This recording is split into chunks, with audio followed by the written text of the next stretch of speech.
Imagine viver em constante estado de paranoia e histeria coletiva, sob tensão generalizada, sob medo perpétuo de ser pego pela polícia, pelo simples crime de pensar diferente da opinião pública dominante.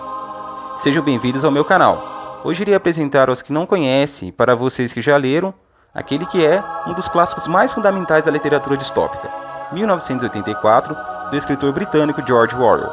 E já vou avisando, tirem as crianças da sala porque o conteúdo não é apropriado para menores de 18 anos.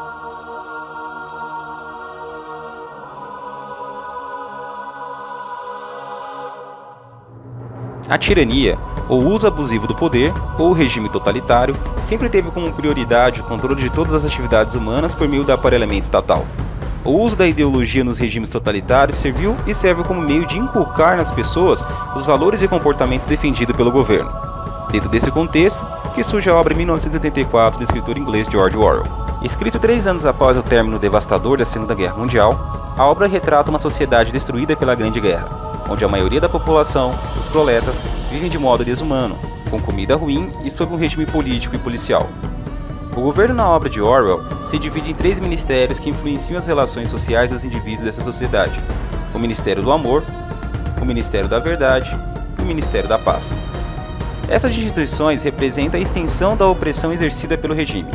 Cabe ao Ministério da Paz a propagação ininterrupta da guerra, trazendo a sensação social de paranoia e histeria coletiva, pois a qualquer momento, onde quer que você esteja, o sujeito pode ser atingido pelos estilhaços de uma bomba.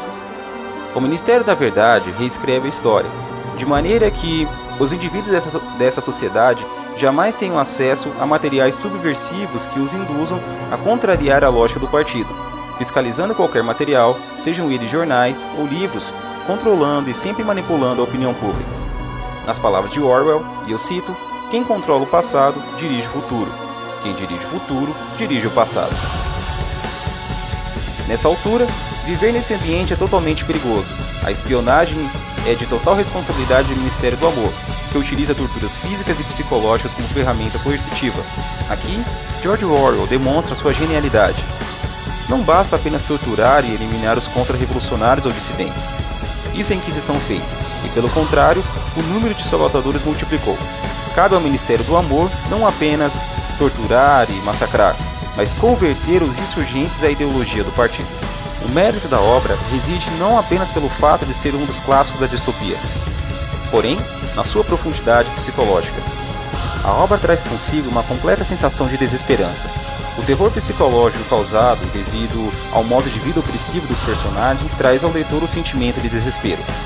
Viver numa sociedade onde não existem os direitos mais básicos e fundamentais, como o direito ao próprio corpo, o direito à liberdade ou o direito à liberdade de pensamento, é algo perturbador.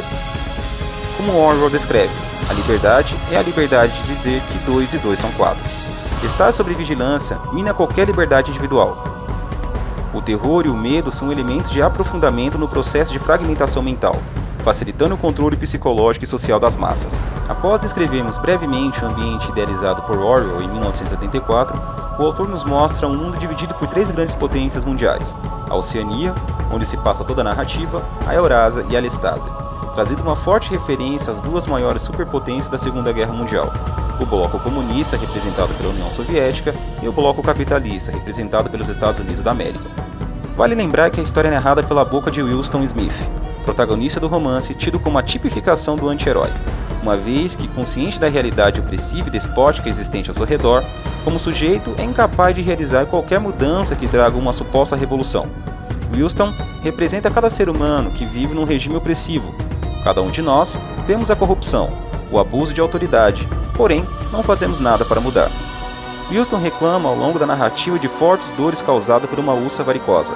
Esse é o tom de desgosto, desesperança e tristeza que o leitor sente ao se debruçar na obra 1984.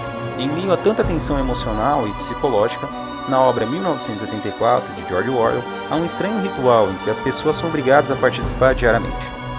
Ele é chamado de 2 minutos de ódio, e consiste na exibição em uma teletela da imagem e da fala de Emmanuel Goldstein, que no livro é o líder exilado da oposição do governo Big Brother, juntamente com outros opositores do partido. Durante os 2 minutos de ódio, as pessoas são levadas a um estado de exaltação histérica e um frenesi emocional de muita raiva, ódio onde proferem insultos e ameaças contra a imagem sendo exibida na teletela. Algumas vezes os telespectadores partem até mesmo para agressão física contra o aparelho. Lembrando aqui a forte referência que George Orwell faz à imagem de Trotsky. Não é de surpreender que até aqui o leitor esteja quase rasgando as páginas do livro de tanta raiva e ódio. Porém, mais adiante, surge no leitor a esperança quando Wilson encontra Julia, que será sua amante no decorrer da narrativa.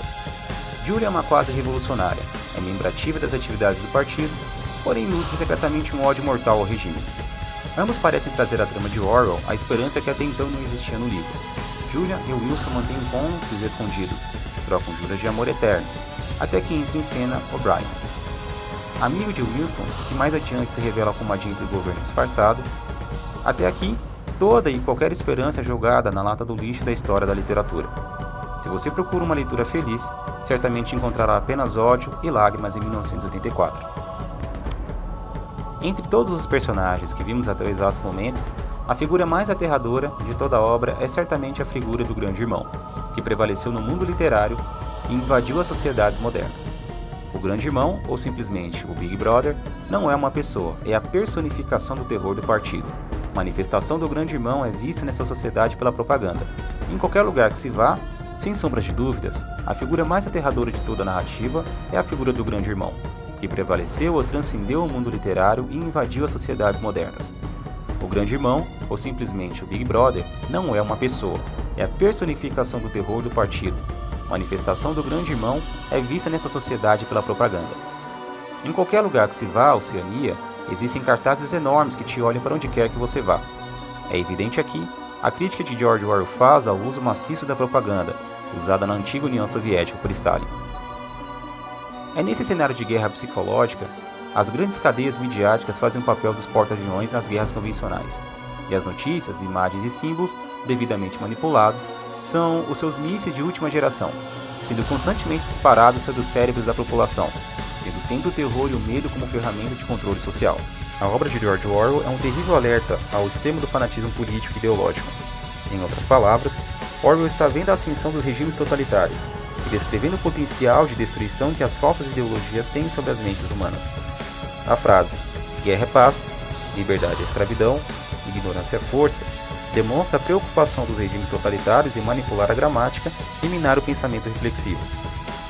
A essência ideológica reside na descaracterização do outro, em sua desumanização, passando a ver o outro como qualquer coisa que não seja humano, como eu e você. Essa tem sido ao longo dos anos a justificativa para diversos extermínios em massa, seja na Alemanha nazista, nas cidades comunistas ao longo do vasto império territorial soviético ou no genocídio de Ruanda. Não é de se admirar que 1984 é uma daquelas obras que deixou as bibliotecas empoeiradas de Londres e transcendeu toda uma geração ao redor do mundo. É uma obra que compensa a leitura. Espero que tenha gostado da resenha e lembre-se, o Grande Irmão sempre está de olho em você.